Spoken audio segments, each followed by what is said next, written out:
রাজবাড়ীর গোয়ালন্দ উপজেলার দৌলতদিয়ায় ফেরিতে ওঠার সময় নিয়ন্ত্রণ হারিয়ে পদ্মা নদীতে তলিয়ে গেছে সৌহার্দ্য পরিবহন নামের একটি যাত্রীবাহী বাস। আজ বুধবার বিকেলে ৩ নম্বর ফেরিঘাট এলাকায় এই ভয়াবহ দুর্ঘটনা ঘটে। বাসটিতে ঘটনার সময় আনুমানিক ৪০ থেকে ৫০ জন যাত্রী ছিলেন বলে জানা গেছে। প্রত্যক্ষদর্শীদের বর্ণনা অনুযায়ী বাসটি ফেরিতে ওঠার মুহূর্তে চালক নিয়ন্ত্রণ হারিয়ে ফেললে মুহূর্তের মধ্যেই সেটি পদ্মা নদীতে পড়ে নিখোঁজ হয়। দুর্ঘটনার পরপরই স্থানীয়দের প্রচেষ্টায় তাৎক্ষণিকভাবে ১০ থেকে ১২ জনকে উদ্ধার করা সম্ভব হলেও বাকি যাত্রীদের ভাগ্যে কী ঘটেছে তা নিয়ে চরম উৎকণ্ঠা বিরাজ করছে। দুর্ঘটনার পর থেকেই নিখোঁজদের স্বজনদের আহাজারিতে ভারী হয়ে উঠেছে গোটা এলাকা।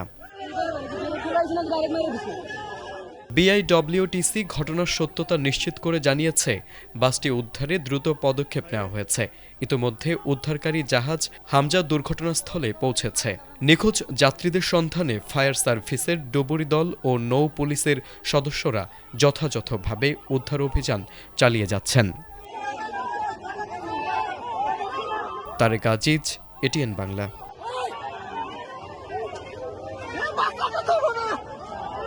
বহু মানুষ আছে তো বাসের ভিতরে।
নৌকা